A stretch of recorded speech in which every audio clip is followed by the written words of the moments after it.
Para continuar analizando la situación que se da cuando ya el día de ayer se planteó la reforma a la ley de la seguridad de las Fuerzas Armadas y Policía, y prácticamente quienes están en contra de este proyecto no pudieron expresar sus puntos de vista, entre ellos el general y a la vez legislador René Yandún, porque impedían las barras altas, gente que de una u otra manera estaban vinculados, respaldando este proyecto de ley. Bienvenido, buenos días. Muchas gracias, Libre Espinosa. ¿Cómo estás? Gracias Todo bien, siempre ¿Todo bien, con ánimo, optimista, ¿no? Siempre optimista. Realmente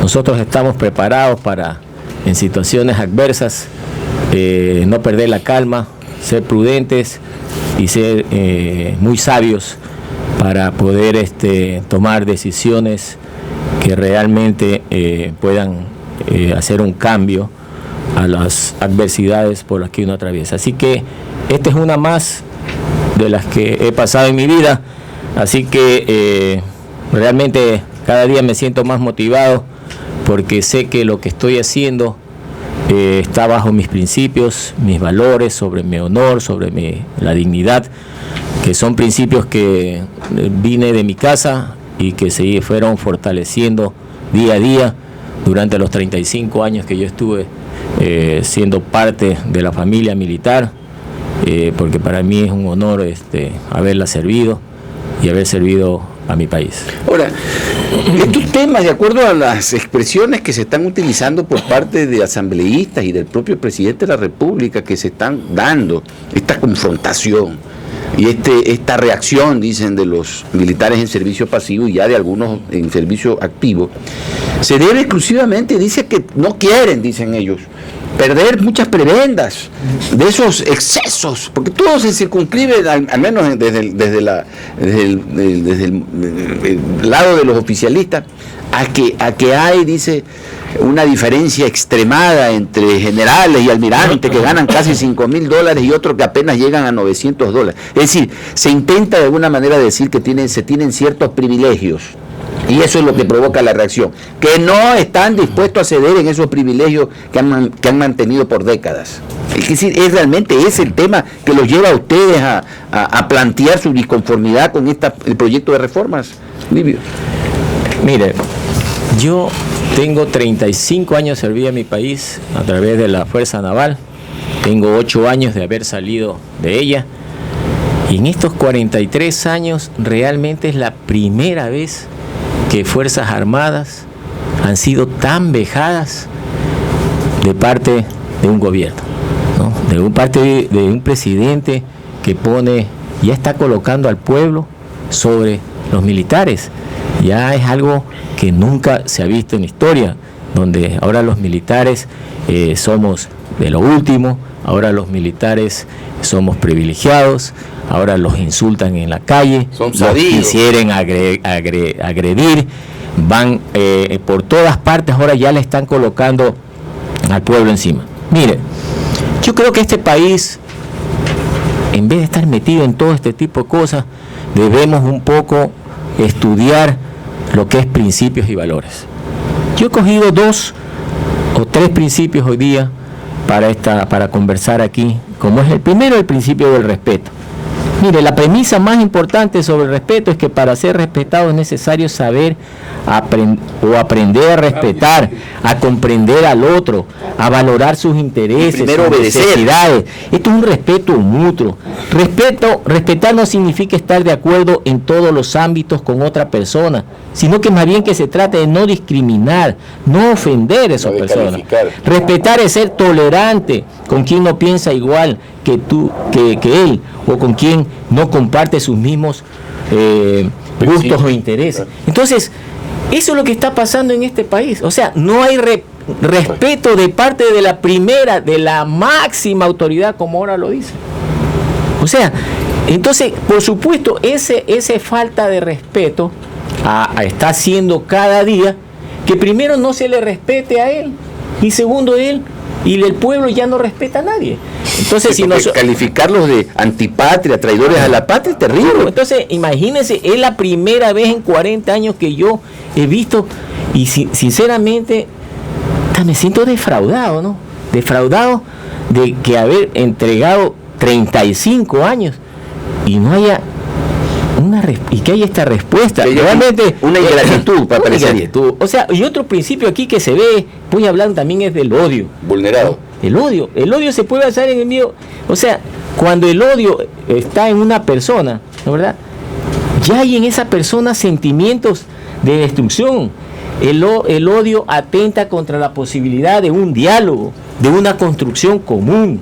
El odio es una intensa sensación de desagrado y se asocia con sentimientos de enojo. Eso es lo que está pasando. Ahora, Livio, pero ustedes son responsables de esto, pues. ¿Y por qué lo digo? Yo hace 10 años, y Víctor Hugo es testigo, planteé, luego de que se firmó esta famosa paz con Perú, y de luego de que la amenaza rojo-azul un poco se desvaneciera, y después de haber concluido también y cerrado la frontera marítima con Colombia, yo dije que era obligación de Fuerzas Armadas ellos mismos provocar una revisión de sus hipótesis de conflicto y de guerra y presentarle una reingeniería a la sociedad ecuatoriana frente a esa posición. ¿Y por qué no lo hicieron, Livio? Mire, como digo, tengo 8 años desde que yo salí de la Fuerza Naval. Hace 6 meses, exactamente hace 6 meses, nosotros nos reunimos un grupo de compañeros de armas para un poco analizar el escenario que estaba viviendo el Ecuador. Y porque vimos el tema del primer golpe, de la primera escaramuza que tuvimos con el tema Samanes. Y yo allí no te puedo decir una cosa. Ese día yo dije, señores, el centro de gravedad está en Fuerzas Armadas. Este es solamente un camino para llegar a ese gran objetivo que era Fuerzas Armadas. Hoy, a los 6 meses, me doy cuenta que no me equivoqué. Mire, le voy a explicar rápidamente la tragedia militar en estos 6 meses. Iniciamos con Samanes, ¿verdad?, donde hubo un descuento autoritario que todavía no se ha dado, ¿no, verdad? Luego viene la cúpula militar, el alto mando, manifiesta que no estaría de acuerdo con ese descuento, porque es el patrimonio social de la familia militar. Como no estuvieron, hacen esta proclama, afuera, lo sacaron. Es decir, toda una cúpula militar sacada de las Fuerzas Armadas. O sea, las relaciones eran cordiales, claro, entre el gobierno, sí, y las Fuerzas Armadas. O sea, por eso le digo, esa primera escaramuza parecería que iba a estar ahí. Fue el pretexto y por ahí iba a estar solucionado. Y bueno, eso pensaba, porque a veces nosotros también hemos pecado mucho de ingenuidad. Luego de eso viene el cambio de ministro de Defensa. Entonces lo ponen al señor Patiño, ¿no, verdad? Un miembro activo del Foro de San Pablo, a poner ahora sí el asestamiento más fuerte. A pesar que cuando Corcho Cordero, antes de irse, sí, que dejó planteado allí que los casinos iban a acabar, y nadie dijo nada ahí. Así es. Pero por favor, ¿por qué esa falta de reacción? Déjame terminar. Entonces, luego viene el señor Patiño, comienza con las cesantías, claro, comienza una socialización política, no les va bien en la cesantía y van con las pensiones. Luego el presidente, ¿no?, manda a los correos de los militares una carta ideológica, ¿no?, que por supuesto ha tenido las respuestas que ellos esperaban tenerlas. Luego entran las reformas. Ahí podría decirse que cayeron en la provocación. Pero si cada cosa va haciendo una provocación, pues la primera provocación es que nos quitan la plata de los Samanes, la segunda cambian a la cúpula militar, después ponen a un ministro del Foro de Sao Paulo, después nos comienzan a entregar ya las reformas a la ley del IFA. Luego viene Consejo de Disciplinas. Y finalmente viene una juez y cambia la Constitución. Es decir, le dice, usted, señor presidente, usted es la máxima autoridad, ¿no verdad? Usted tienen que incluirlo en el escalafón militar, es decir, ya tienen que darle un puesto en nuestra jerarquía militar. Entonces, este ya es el fin de la institucionalidad de las Fuerzas Armadas. Esta es la tragedia. Entonces ha ido uno por uno. Y entonces, ahí está la pregunta suya. ¿Qué hemos hecho en todo este caminar? Eso es lo que nos tienen que decir a nosotros todos los altos mandos que han pasado ahí. ¿Cómo es posible que haya un silencio absoluto desde el cambio de la última cúpula militar hasta acá? No sé cuánto tiempo ha pasado, 3, 4 meses. Hay un silencio absoluto, nadie sabe nada. Entonces ahí viene cómo se sentirá el oficial, en este caso el capitán de Ortega, ¿no verdad? Que ya sale a hacer públicas las cosas. Por supuesto, pues si ve que no tiene quien le represente desde una fuerza, porque él está en este momento juzgado, ¿verdad? Al igual que los del Consejo de Disciplina.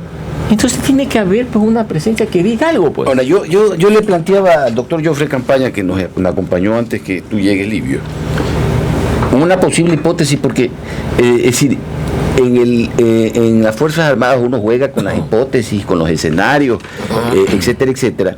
Y decía, ¿no será caso esto de que, como se celebró ya la paz entre Colombia y las FARC, muchos de estos guerrilleros que no van a dejar las armas, de alguna manera van a tener que irse fuera de Colombia, porque si no van a tener que enfrentarse a las fuerzas regulares, y de esta forma, ya como son menos, ahí va a ser mucho más difícil enfrentar a las Fuerzas Armadas colombianas, y van de repente a filtrarse a nuestro territorio o de otro país, y de repente distraídos las Fuerzas Armadas con estos temas, el Consejo de Disciplina, las reformas al ISFA, estos señores van a sentarse y a afincarse dentro de nuestro territorio. Esto sería peligroso para la paz interna del país, pues. Y si a eso asociamos la llegada de estos fusiles, que nadie sabe en Fuerzas Armadas quién fue el que autorizó que vengan, y que se anuncia, hoy día leía que también va a venir otro cargamento más de estos fusiles AK-47I. ¿Qué está pasando? Es que ahí está, tú mismo, Gino, te has dado la respuesta. Esos son los nuevos escenarios que se debe uno asentar con la política y prepararse, pues justamente para si eso es lo que tenemos eso, que hacer. Claro. Entonces, en toda esta tragedia de Fuerzas Armadas, ¿qué ha pasado realmente? Ya nos hemos olvidado de la crisis económica. Vivimos tranquilitos, nadie se acuerda de la crisis económica. ¿Qué ha pasado? Ya se olvidaron de la deuda de los 400 millones que nos debe el IFA. El Ministerio de Finanzas. ¿Qué es lo que ha pasado? Ya se olvidó lo que tú estás diciendo, el tema de los fusiles AK-47. O sea, esa es la manera. Entonces ya todos estamos enfrascados ahora a la máxima autoridad. Entonces, son temas que realmente sí preocupan. Mire, y este tema de la máxima autoridad, yo le estaba escuchando antes de venir aquí al doctor Joffre Campaña cuando lo entrevistaba. Si nosotros vamos al artículo 3 de la Ley Orgánica de la Defensa Nacional, ahí dice: el presidente de la República es la máxima autoridad de las Fuerzas Armadas y ejerce tales funciones de conformidad con lo dispuesto en la Constitución Política de la República y más leyes pertinentes. Sus funciones constitucionales en los aspectos políticos administrativos los implementará a través del Ministerio de Defensa, sí. Y en los aspectos militares estratégicos con el Comando Conjunto, sin perjuicio de que se los ejerza directamente. Sin perjuicio de que se los ejerza directamente. Ver, eso es lo que lo voy a explicar. Claro. Mire, ¿qué es lo que significa esto? Cuando él dice que él tiene que cumplir, ¿no verdad?, las funciones, es la máxima autoridad para cumplir las funciones administrativas, político-administrativas, ¿a qué se refiere? En la parte militar, nosotros definimos el objetivo estratégico militar, ¿no? Y quien aprueba al final ese objetivo estratégico militar es la parte política. Vamos al caso del CENEPA. Uno define un objetivo estratégico y resulta que la situación va bien y tiene que cambiar el objetivo estratégico. Queremos avanzar 2 pasos más adelante. Eso no lo puede decidir el militar, ¿no? Eso tiene que decidirlo la clase el gobernante político, porque ese puede ser mi objetivo estratégico, pero para la política ese objetivo estratégico no va a su interés. Entonces, pero una vez que yo defino el objetivo estratégico, no es que va a venir el presidente a decir mueva la flota acá, mueva los submarinos por acá. No, pues eso es el concepto de la conducción de la guerra. Por eso es que ahí dice, la tiene que, sin perjuicio de que las ejerza directamente. Por eso es que en Estados Unidos, ¿quién es el que tiene el único autorizado para lanzar misiles nucleares? El presidente. Es el presidente.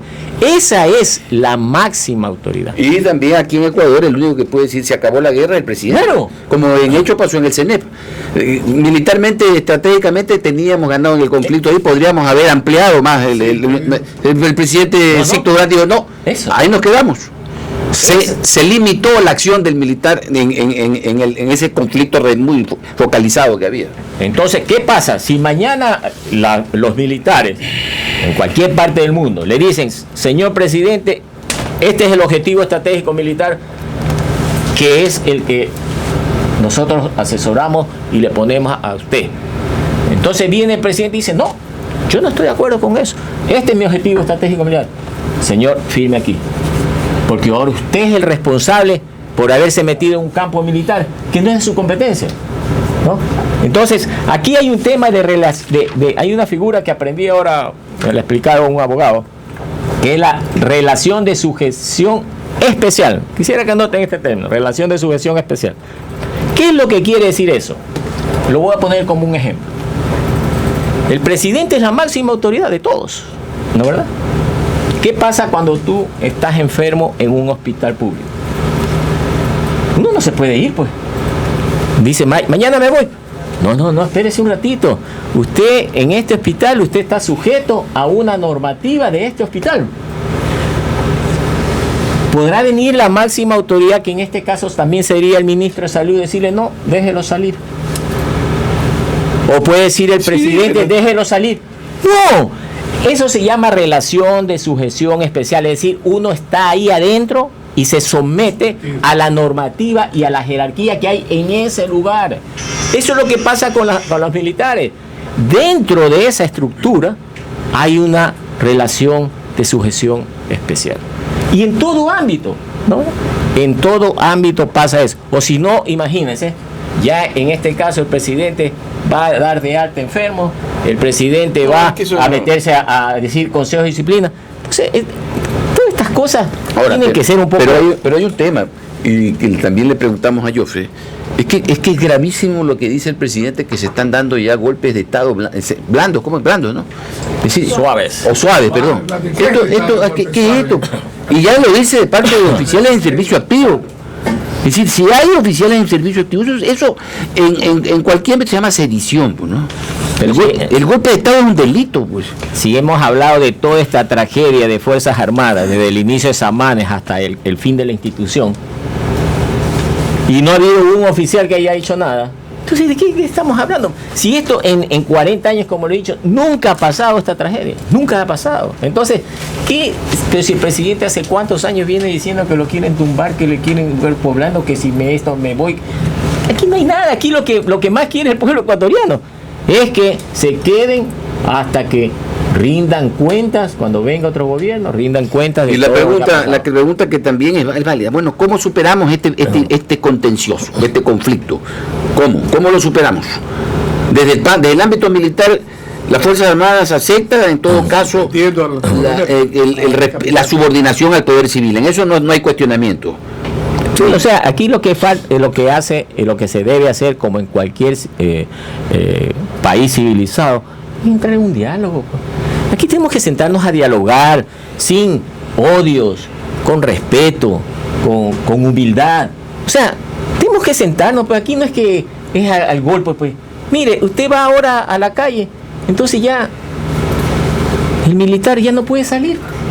Pero ¿y el proyecto de ley? El Consejo de Disciplina ahorita, a ver, díganme ustedes. Yo me voy a poner en el caso de que fuese un comandante, un capitán de fragata, que me va a decir, mi jefe, me va a decir, ¿sabe qué? El comandante Livio Espinosa, usted ha sido designado para conformar el Consejo de Disciplina del capitán Ortega. ¿Sabe qué, mi comandante? Déjeme consultar con mi abogado, porque aquí yo no me voy a lanzar en una cuestión que voy a salir mal parado.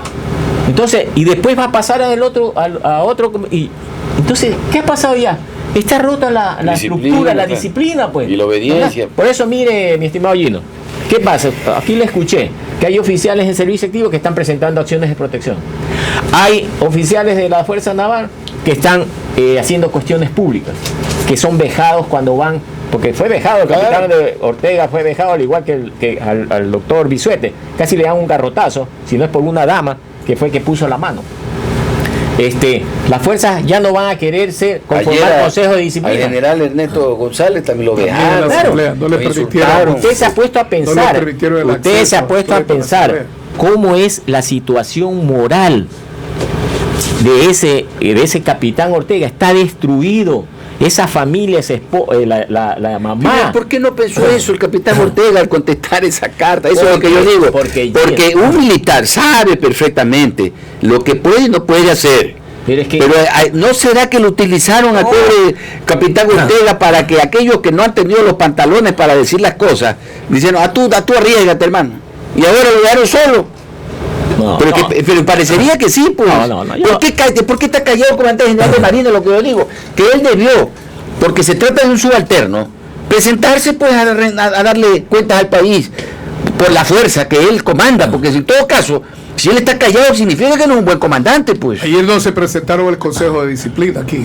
¿Pero para qué se van a presentar, pues? ¿Que van a presentarse para hacer un show? No, pues. O sea, usted no se puede ir a presentar con Goliat si va totalmente desarmado, pues. Yo no me voy a prestar para un show de esta naturaleza. Si ya estaba todo redactado, en 4 minutos, dicen los periódicos que en 4 minutos que ya otra vez ha aparecido el Chucky 7. Entonces, y además que visibilizarse significaría que también ya le cortan la cabeza. Entonces van los 4 o 5 oficiales del Consejo de Disciplina, ¿no, verdad?, que van allá y van a ser vejados, insultados, y con el uniforme, ver que su pueblo, todos esos que estaban ahí, esos del Consejo de Disciplina, pelearon el Alto Cenepa, pues. Entonces, ¿cómo me sentiría yo que me fui a enfrentar mi vida allá y el pueblo me está vejando? O sea, es algo que, te digo, en 40 años, mi estimado Gino, nunca he visto tanto maltrato, tanto odio, tanta irrespeto a Fuerza Armada. Por eso es que yo pienso que ya aquí hablar de mucho de tecnicismo, aquí en el Ecuador necesitamos cambiar la mentalidad del ecuatoriano. Necesitamos ahora un ecuatoriano ético, un ecuatoriano con principios. Aquí lo que menos tenemos ahora es principios. Por eso es que este Ecuador se está destruyendo, y el último baluarte de este gobierno ya está prácticamente tomado con Fuerzas Armadas, y eso para mí es algo totalmente preocupante, y creo que es un momento, como tú lo dices, aquí todo se debe solucionar con un diálogo. Pero un diálogo. ¿Por qué no convocan ustedes, por ejemplo, los oficiales en servicio pasivo, a un diálogo directo con el presidente de la República, ser recibidos y presentarse con él y conversar? Sí, para que vean que los oficiales en servicio pasivo no son pues los enemigos de la patria, ni la antipatria, ni los traidores. No son desestabilizadores. Así es, pues. Pero si en la última sabatina me dijo que yo era un pobre señor, así, despectivo, ¿no? Un pobre señor, que yo me había ido de Fuerzas Armadas porque les tenía odio yo a ella. Entonces, por eso es que yo, cuando hablo de usted de las manifestaciones del odio... ¿Por qué saliste? ¿Por qué no cumpliste los 2 años como comandante general? Porque yo salí, porque yo tengo unos principios y valores donde a mí no me van a poder hacer lo que ellos quieren. O sea, yo no voy a cumplir ningún tipo de disposiciones que no están en la ley. Para mí el artículo 159 de la Constitución es muy claro. Ahí dice, no seremos, ¿cómo se llama? Debemos ser obedientes y no deliberantes. Yo lo tengo eso muy claro. Debo ser obediente como militar en servicio activo a todo aquello que está dentro de la Constitución y de la ley. Claro. ¿Y cómo que no voy a ser deliberante? Tengo que ser deliberante, pues. O sea que cuando yo tomo decisiones como comandante general de Marina, ¿cómo no voy a deliberar? Tengo que deliberar. Cuando yo tengo que... Cuando se me tiene que ser una disposición dentro de la norma. Cuando yo soy un vocal del Instituto de Seguridad Social de Fuerzas Armadas, tengo que deliberar, pues si me están quitando el patrimonio, no es el mío, es de la familia militar, que es parte de esa sociedad, de esa seguridad social. Entonces, ¿cómo no voy a deliberar?